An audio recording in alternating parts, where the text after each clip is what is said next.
Florida State attempted to revamp its linebacker room in the offseason.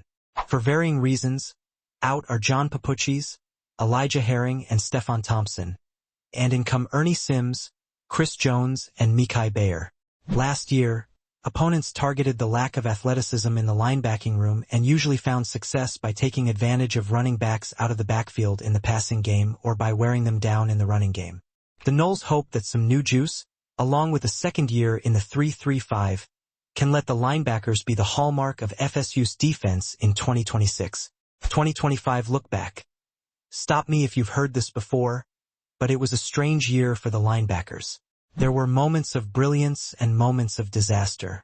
However, most will remember the moments of disaster when FSU's linebackers were isolated by more athletic skill players, usually turning into points.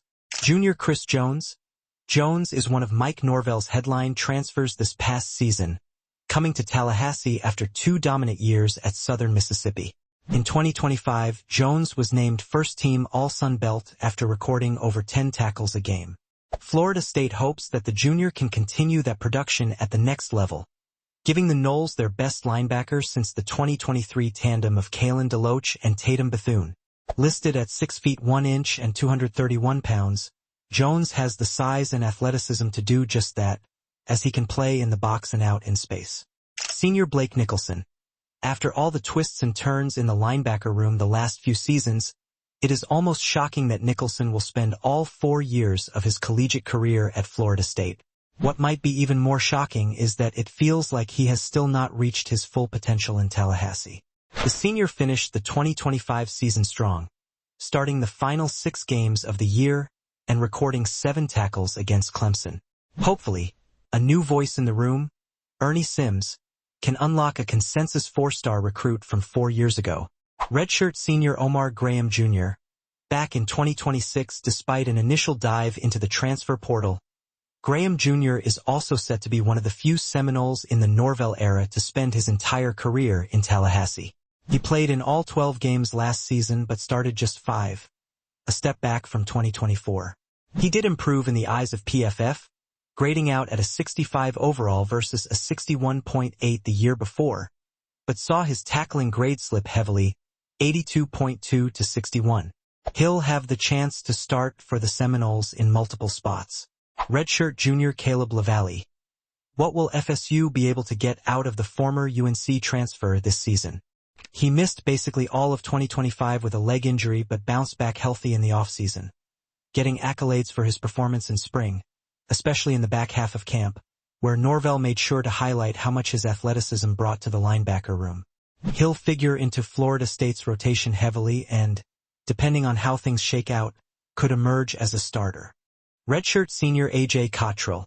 A former walk-on who worked his way into the 2 deep last season, he had 15 tackles, 2.5 for loss, and 1.5 sacks for the Seminoles in 2025. He should be back to more of a reserve role in 2026 in addition to heavy special teams usage. Redshirt senior Mekhi Bayer.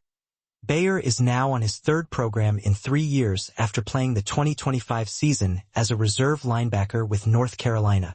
Before his stint in Chapel Hill, the redshirt senior spent 3 seasons at Nebraska under Tony White and recorded almost 50 tackles with 11 starts in 2024, White's final year in Lincoln. Bayer will hope that reuniting with his former defensive coordinator will get him back to the level he played at in 2024, his final season of eligibility. He missed a good chunk of spring after suffering an injury but should be good to go once fall camp rolls around. Freshman Isaiah Williams. After a whirlwind recruitment that included 6 commitments, FSU managed to secure his services. Williams is the Seminoles' highest-rated linebacker signee since Nicholson and brings high expectations with him, despite tearing his ACL during his senior season and missing all of spring. He's a speedy, physical defender who also got time at running back in high school and, once he's fully healthy and acclimated, has every tool you could ask for to be an essential piece of White's defense. Freshman Karen Maycock. The true freshman had a huge spring, getting compliments for his playmaking and presence. While some schools viewed him as a safety during the recruiting process, he was brought to Tallahassee as a linebacker, and that seems to be paying off early dividends. He's got a shot at cracking the rotation in 2026 if he continues to acclimate to the college game quickly. Freshman Noah Lavelle.